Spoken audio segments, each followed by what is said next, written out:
हमारे जमाने में साइकिल 3 चरणों में सीखी जाती थी।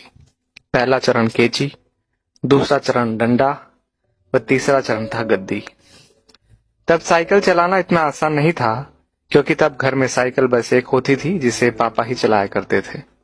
तब साइकिल की ऊंचाई 24 इंच हुआ करती थी, जो खड़े होने पर हमारे कंधे के बराबर आती थी। ऐसी साइकिल से गद्दी चलाना मुनासिब नहीं होता था।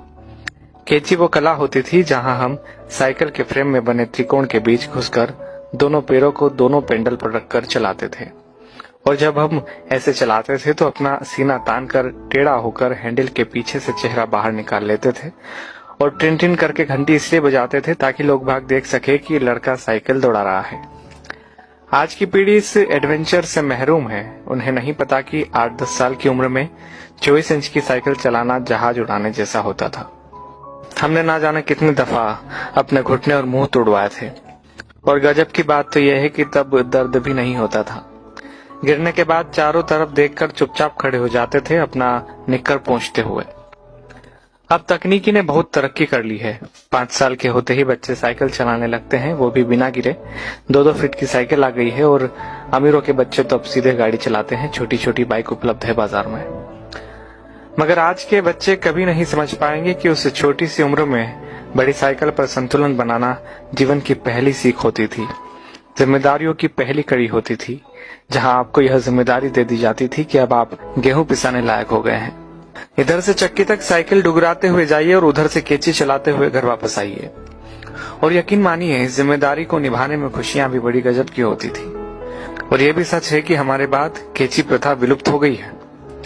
हम लोग ही दुनिया की आखिरी पीढ़ी है जिसने साइकिल चलाना 3 चरणों में सीखा था।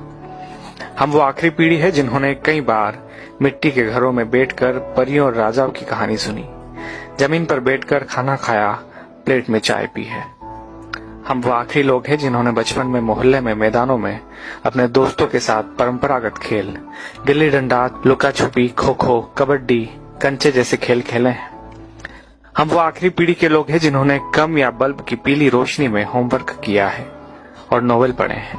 हम उसी पीढ़ी के लोग हैं जिन्होंने अपनों के लिए अपने जज्बात खतों में आदान प्रदान किए हैं। हम वो आखिरी पीढ़ी के लोग हैं जिन्होंने कूलर, एसी व हीटर के बिना ही बचपन गुजारा है। हम वो आखिरी पीढ़ी के लोग हैं जो अक्सर अपने छोटे बालों में सरसों का ज्यादा तेल लगाकर स्कूल और शादियों में जाया करते थे।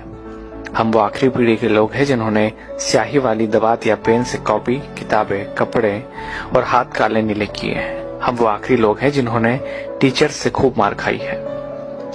हम वो आखिरी लोग हैं जो मोहल्लों के बुजुर्गों को दूर से देखकर नुक्कड़ से भागकर घर आ जाया करते थे। हम वो आखिरी लोग हैं जिन्होंने गोदरेज सोप की गोल डिबिया से साबुन लगाकर शेव बनाई है, जिन्होंने गुड़ की चाय पी है, काफी समय तक सुबह काला या लाल दंत मंजन या सफेद टूथ पाउडर इस्तेमाल किया है। हम निश्चित ही वो आखिरी लोग हैं जिन्होंने चांदनी रातों में रेडियो पर बीबीसी की खबरें, विविध भारती, ऑल इंडिया रेडियो और बिनाका गीत माला जैसे प्रोग्राम सुने हैं। हम ही वो आखिरी लोग हैं जब हम सब शाम होते ही छत पर पानी का छिड़काव किया करते थे। उसके बाद दरी चादरें बिछाकर सोते थे। एक स्टैंड वाला पंखा सबको हवा के लिए हुआ करता था। सुबह सूरज निकलने के बाद भी ढीठ बने सोते रहते थे। वो सब दौर बीत गया। दरी चादरें अब नहीं बिछा करती है। डब्बों जैसे कमरों में कूलर, एसी के सामने रात होती है, दिन गुजरते हैं। हम वो आखिरी पीढ़ी के लोग हैं जिन्होंने वो खूबसूरत रिश्तों और उनकी मिठास बांटने वाले लोग देखे हैं जो लगातार कम होते चले गए। अब तो लोग जितना पढ़ लिख रहे हैं उतना ही खुदगर्जी, अनिश्चितता, अकेलेपन व निराशा में खोते जा रहे हैं। हम ही वो खुशनसीब लोग हैं जिन्होंने रिश्तों की मिठास महसूस की है। हम एकमात्र वह पीढ़ी है जिसने अपने माँ बाप की बात हमेशा मानी है और बच्चों की भी मान रहे हैं।